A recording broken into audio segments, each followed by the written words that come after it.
All right. Well, thank you for making it. I know that there's been a lot of moving around to this. We've got so many different things happening right now. I haven't been able to keep the consistent time with all the hybrid schedules and everything going on and trying to get through a lot of teacher evaluations are right now. So I appreciate people's flexibility. We're recording it just to make sure everybody can kind of review the information. I have a few things I wanted to kind of run through a little bit and kind of share and hear people's thoughts on, and then hopefully answer any questions, talk about anything that you all are wanting to hear more about. Um, the first one is just hopefully people saw the message of next week. We got a lot of things happening next week. Next week we have Spirit Week, and our student council kind of came up with our themes each day that I shared out. I shared out in our email earlier, and then I know that they're sharing it out through Seesaw and other places throughout this week, getting hyped for it. I was pretty excited to see how student council really the students led this whole thing, and they really came from a place of trying to think about inclusivity, which was pretty awesome just to see them really considering that, like trying to think through what do people have access to, how do we make a themed day that feels like everybody has a way to participate in it. So I was excited about that and seeing that. Within that Spirit Week too, we're folding in a couple things that will hopefully build some more spirit also, which is field day in the middle of the week. So on Wednesday, we're going to do our field day. We chose to do that virtually because of similarly inclusivity, so that everyone can kind of be a part of it. And on Wednesdays, for the most part, it's a pretty loose day as far as like people not having live things to participate in regularly. And so all day there will be opportunities for students to be online and be engaged with their peers and with the staff leading the different activities. It'll be similar to what we did last year if students participated in it, where there's just like some fun different types of challenges for each other, and to be able to kind of jump in, and they can come in and do theirs, which will probably only take, so every hour there will be an event starting at 8:30, so 8:30, 9:30, 10:30, all the way until 2:30 is the last event. And they can come in and participate just for the probably 3, 4, 5 minutes it takes them to complete the event, or they can stay and cheer on each other and see what other people are doing and just be a part of the social fun of that. And different teachers will be hosting, or staff will be hosting, each of the different hours. And we split it up into a K2 and a 3-5-2, so that it is hopefully a little bit more similar dialogue and conversations when we have a little bit more age groupings going on. So that's happening on Wednesday of next week in the middle of Spirit Week. And then also Mr. Todd is working on getting talent show submissions. I heard we had some students already recording out at pickups this week. I think he had about 10 students participate there. I shared in the link, there's a way to participate virtually through the Flipgrid. And I think Mr. Todd is going to try and compile all of those videos and things this week, get everything together so that by the end of this week, he has everything. Because then at the end of next week, so for the last day of Spirit Week, he's going to try and drop the video of everybody's kind of compilation of their talents and things. So if you have students that want to do a talent, want to share, they can share from home, or if they're in person, they can catch Mr. Todd on the playground. He's got a whole recording set up to catch kids before they leave. And it was cute to watch the kids doing some dances and some songs on the playground and kind of capture. He's trying to do it like little 1-minute snips of everybody's talent to share. So that's out there too, for options and people for tomorrow and Friday. And then I think he's going to kind of close out the sharing of talents the end of this week so that he has time to get all the videos put together and splice them for a full talent show by the end of Spirit Week also. So a lot happening next week. It should hopefully be pretty fun, and kids will have opportunities to kind of do a little bit more socializing with each other, even if it is kind of virtual. So that's happening next week. And then the other things we're working on, of course, are still working on our Connect to Kindergarten event. So if you have incoming kinders and you have questions, or you know people in the neighborhood that have kindergartners that are going to be starting at BEH next year, we have a Connect to Kinder event virtually this week. It's tomorrow at 5:00, and I'll share it's been shared out with most of our families, I believe, but I'll share it out again tomorrow just as a reminder, just for families that especially aren't familiar with BEH yet, to come and kind of meet some of our teachers, ask questions, see what kindergarten will look like at Boise-Eliot Humboldt.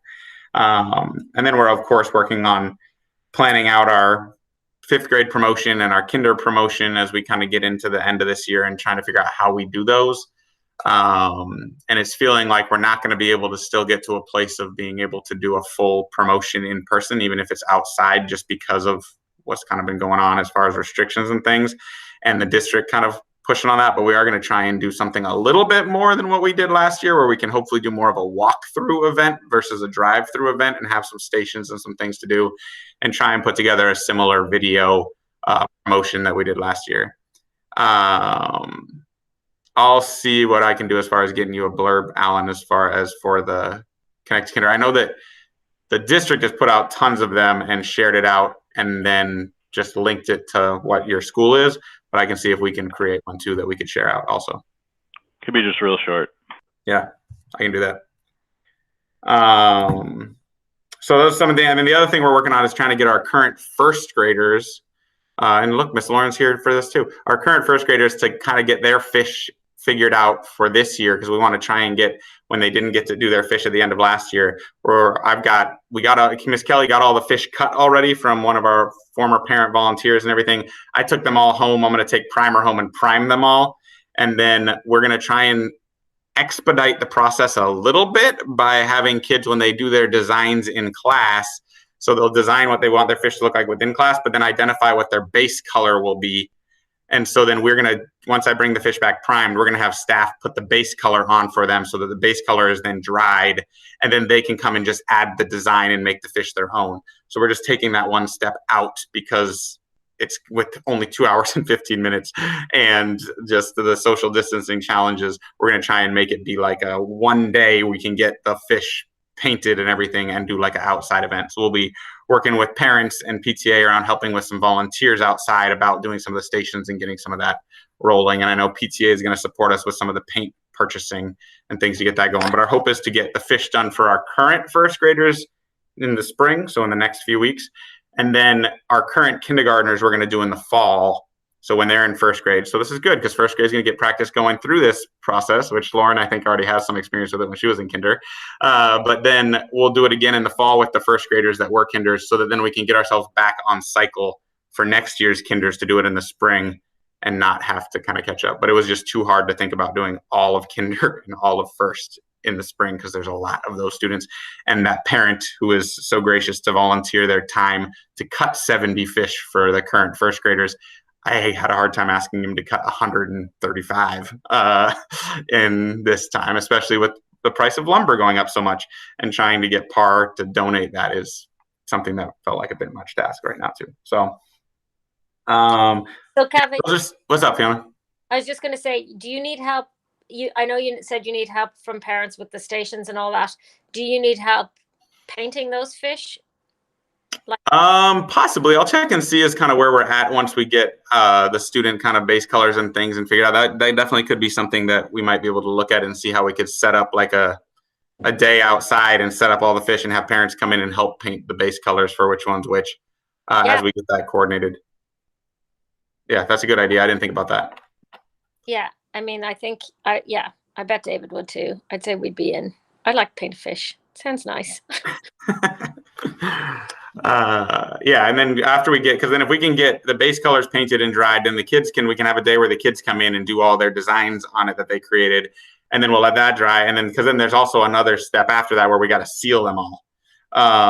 And so there's a lot of opportunity for some helping and volunteering as we kind of get through it. And so I'll work with, I know the kinder team, which still feels really connected to this project, is also going to want to help and be a part of some of this.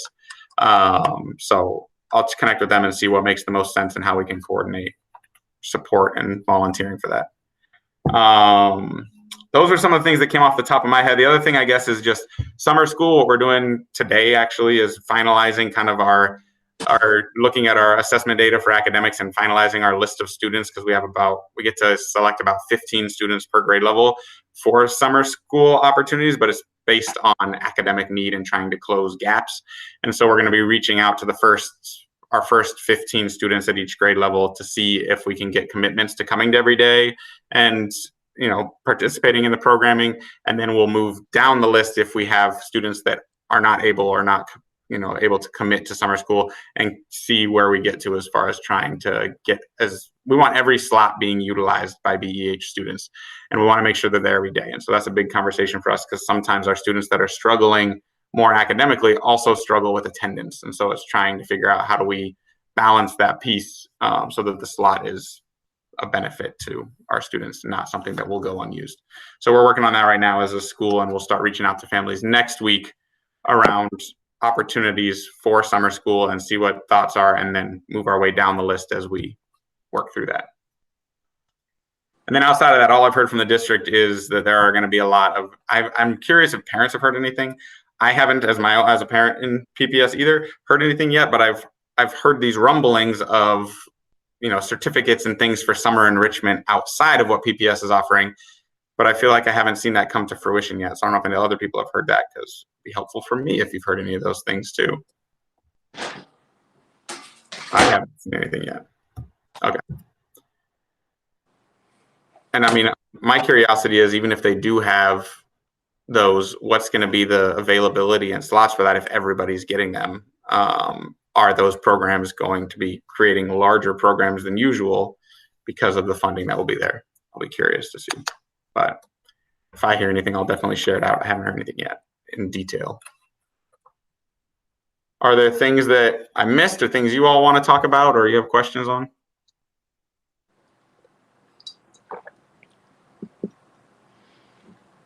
I don't think so. I just was looking that yesterday that it does sound increasingly like a full-time fall is a possibility. Is that a fair assessment? I know everything can always change, but You saying it sounded like it's a possibility? yeah, it sounds like that. I was just like watching a little bit of there was some kind of public school board meeting last night. I was basically watching somebody else who was tweeting about it, to be honest. So Yeah. I didn't watch the original thing, but it sounded like full-time in fall seems like a go, right? I would say what I'm hearing is that the goal is full-time school in the fall. I think most people are feeling like it'll still be like at the 3 feet spacing, so there will be less. It'll still look different. Clearly, we'll still be doing masks is in that space. I think for me, it's now just trying to think, how did the logistics of all of that work for like lunch and recesses and things like that, to work out those pieces. And then the only thing that made me a little bit nervous was I saw a statement I believe was released maybe earlier this week by the superintendent, saying something like along the lines of, if ODE current restrictions are still in place in the fall, not all of PPS would be able to return to full in-person. And I think ODE is at the 3 feet right now. So it makes me a little nervous, but I don't know if that's like specific schools, or if it's just, I have a hard time figuring out what is a political statement to try and push different people in ways, and what is like, truly what they're seeing. So I think there are some pieces, because there are some, and some of our classrooms are pretty small, but we've been able to be flexible and open up some doors and figure some things out. There are some classrooms where it still would be challenging to get a full classroom in there, even with 3 feet spacing.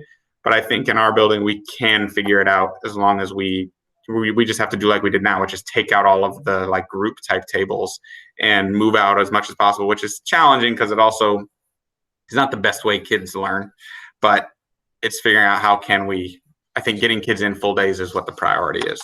As we've seen just in this time, kids that are coming in person, we're seeing so much more production and so much more like processing and engagement by having them in person than it was online. And even when you compare work, the same assignment to a student that's online and is at a similar academic level of another student, it looks much more complete and from the student that was in person, that has which makes sense, right? Because they have the teacher with them to be able to come and give some feedback and help give them some prodding questions to dig a little bit deeper. And so I think that's our priority, is get kids back in person, then let's figure it out from there. And it sounds like that is definitely a possibility in the direction everyone is trying to go. Now it's just figuring out how do we do all the logistics of it. I think summer will be a nice trial of that a little bit, because it'll be like a mini version of it with smaller groups, but at the same time, we will be figuring out meals. We will have to figure out recesses. We will have to figure out a lot of those pieces for those 3 weeks. So it'll give us a chance to work through some of those logistics and learn from it for when we have larger group in the fall.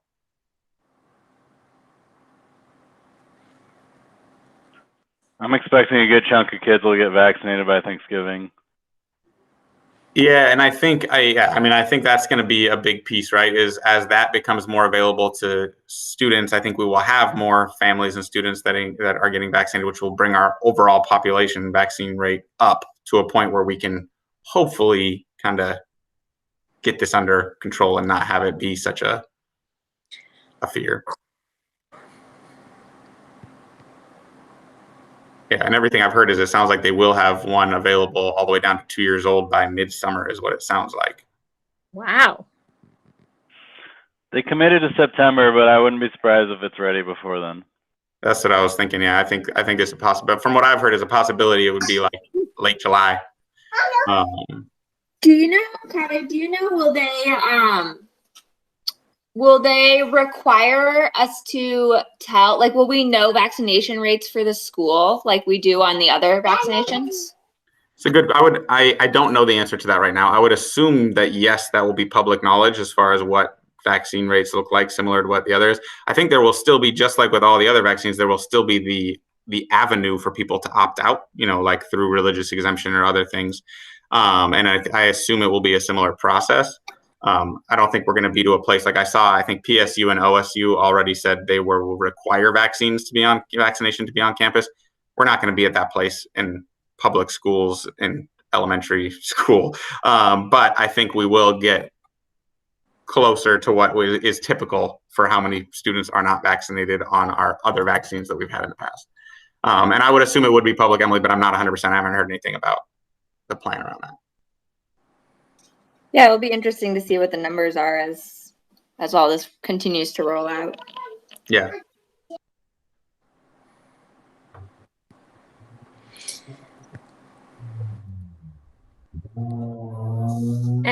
Kaveh, for parents who are like, I remember a while back, and everything's changing so quickly now, but I remember you stating as one of your goals to like get all the students up to their grade level again by fall. And I know the summer school will help some of those who need to close the gap, but is there anything like parents can do whose kids might have fallen behind, but I guess I'm kind of wondering how to support my kids so they get back to grade level, particularly one of them, so she gets back to grade level. Yeah, one of the things that we've been talking about as a school, and this is a good reminder for me, Fiona, so I appreciate that, is one of the things we were talking about is trying to have, I'm trying to get a budget line for teachers to be able to purchase like summer books, like things that could give parents like a guide of what they could do with their, like this would be, if you could master this book by the end of the summer and have a structure for that every kid gets, right? So like, hey, if you're going into 5th grade, here's the book of all the skills that would be worth practicing together as a family to be ready for 5th grade, and just give that to every single student, right? Regardless of whether you're going to be in summer school or not, and do that for a literacy and a math piece, and do that at every grade level, just to provide that opportunity for people that want to engage in that, and for parents to use as a resource or a tool within that summer for whatever schedule they set up, to say, hey, let's work on one sheet in each of these books each day, and that's all we need to do, and then let's go have fun and play in the summer. But so that's something we're trying to look at as a school. So thank you for that reminder, because that's something we talked about and are trying to have that ready to send home with families to end of the school year, so that everybody has that opportunity for practice that gives a little bit more guidance for parents as they're doing that. That would be awesome, because I'm a bit lost about what to do. Yeah. You're not alone in that. But I am worried about catching her up again. Yeah.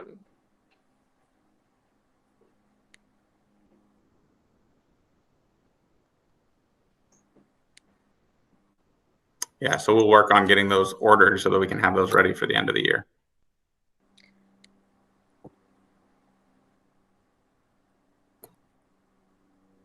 Are there other things you can think of that would be helpful or supportive kind of going into the summer?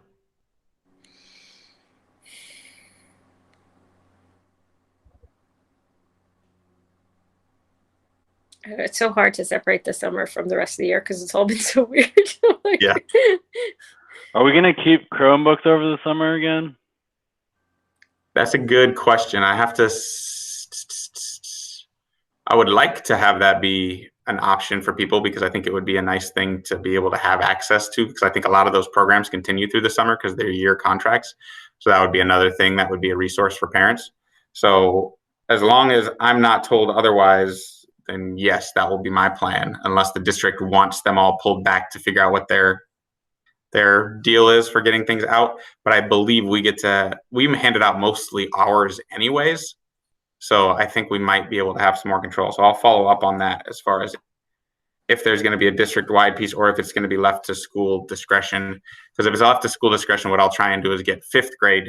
Well, I mean, it's a hard thing because I also don't want to have 5th graders without something over the summer. So I'll connect with Tubman or middle schools and see what the plan could be around 5th graders. But my hope would be yes to leave Chromebooks with families if they're helpful. Because to be real, we're in a situation where we actually, because of our grant from last year, we actually can go into next year and still potentially have Chromebooks available at home for students and Chromebooks available at school for students because we got a 340 extra Chromebooks as part of our grant list this year. So.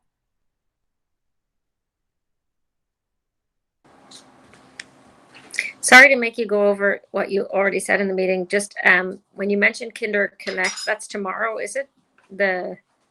Yeah, we have 3 of them. We already had one that was a morning one, and then tomorrow's is at 5, and then we have a midday one, I want to say, in 2 weeks after that. Cool. On the Thursday, 2 weeks later. Are the numbers looking about like regular, or are they low, or are they? I mean, they might be higher than they were last year. Like, what are the numbers looking like For incoming kinders? Yeah, I'm just curious. Do we know that yet, Garnett? I don't think we have it. Usually we don't get a lot. Like our numbers tend to be right around June. But I'm not 100% on where we're at this very moment. My gut tells me we're going to be higher.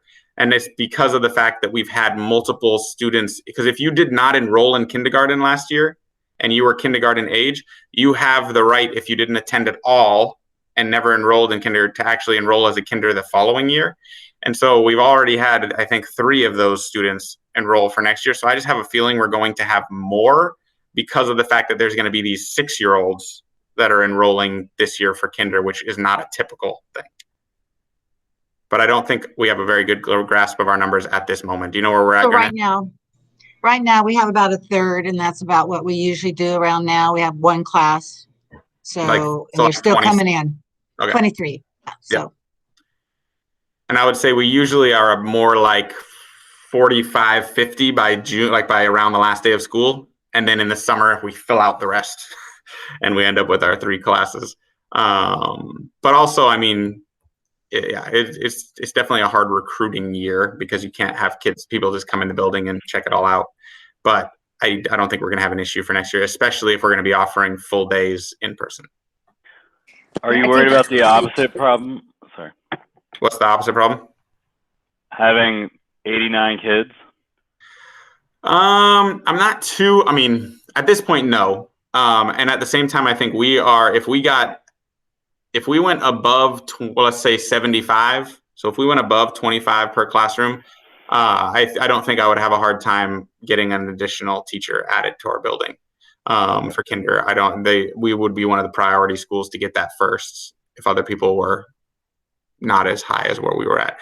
But that might take a minute to kind of get to that place. They're also doing like they do normally, but they're doing a little bit different this year, is they're doing kind of like a ramp up to kinder where there will be 4 days. When school starts for everyone else, there will be 4 days before kinders start. And 2 of them are for like for teachers to be able to meet with families, do some home visit, that kind of stuff. And then 2 of them will be for like some either half days or 1 full day and having smaller sizes. So I think we'll also have a little bit more of a gap to solve that issue before they're all in person. So it's just a matter of tracking that enrollment as we're getting closer to it so that hopefully in August we can deal with that instead of in September or October. But at this point, I'm not too worried about it. I think we're going to probably still be at our 3 classrooms. But if we get to above 75, then I'll make sure we fight for a 4th classroom. And then it's just figuring out space, to be real, because we are pretty crowded in. That's the one hallway that is pretty full because we have the 2 pre-K classrooms now, and then a communication behavior classroom that's K2, and then our 3 kinders and our 3 first grades. So there's like not a lot of wiggle room in that hallway. So that would be the only thing I would be worried about, is trying to figure out the space and how that logistically makes sense.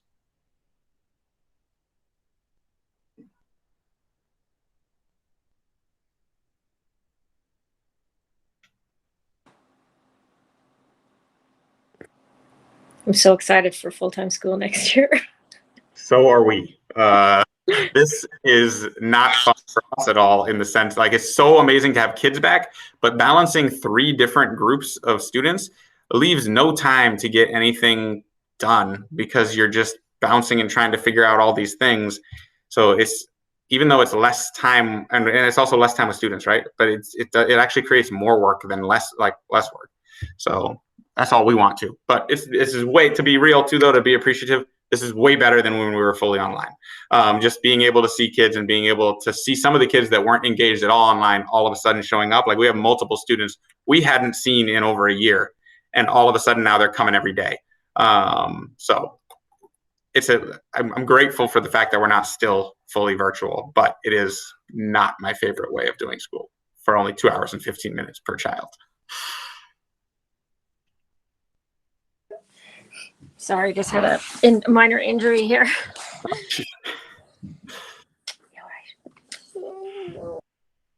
Ms. Clemenger, I have a question for you about my kid. Yes.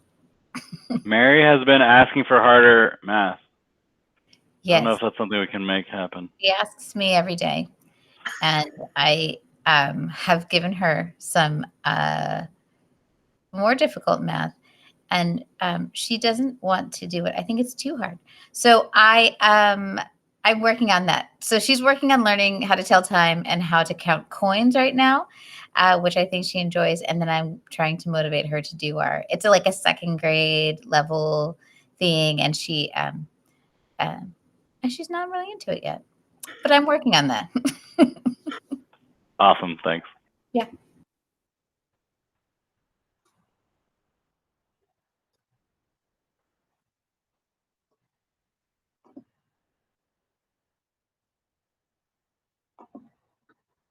And so, Alan, for the Connect to Kinder blurb, you just want me to put a quick thing and then the link to the meeting, like what could be posted on a social media post? Usually it pops if there's a picture of some kind. Okay.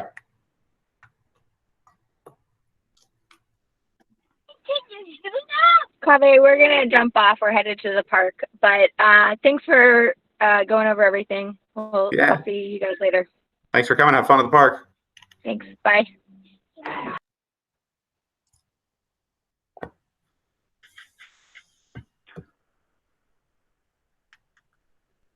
Anything else pop up that you had questions on or thoughts about?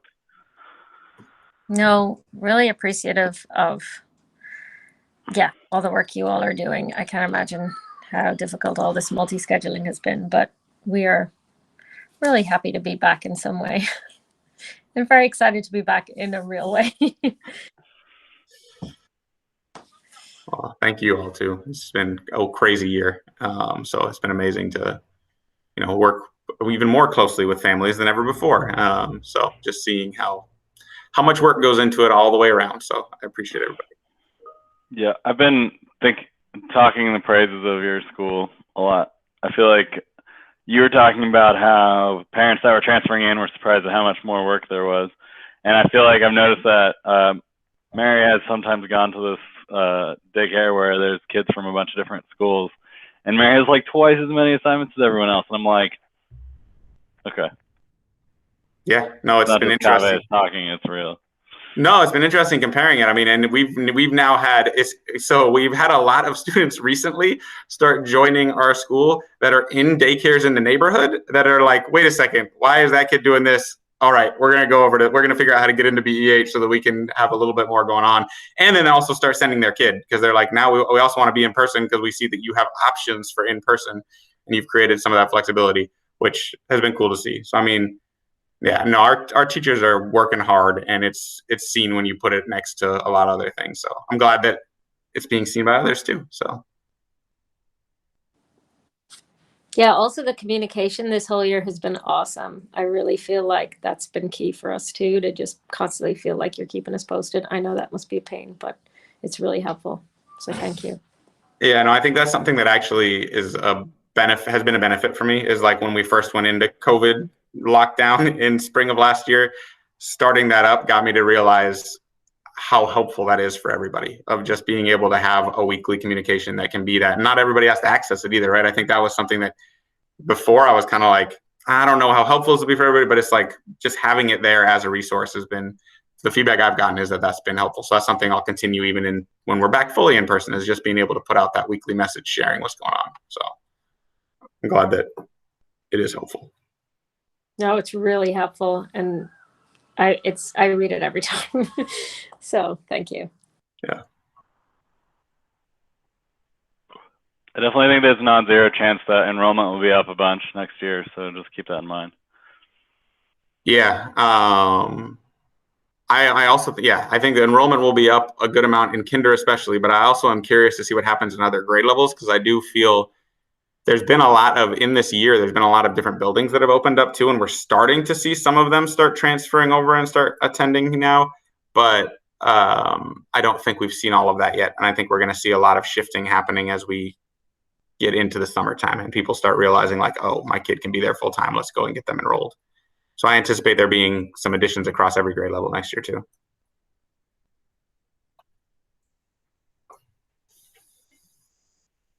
Well, I want to let you guys get back to work, so. Awesome. Well, thank you, everybody. Thank you. See ya. Bye.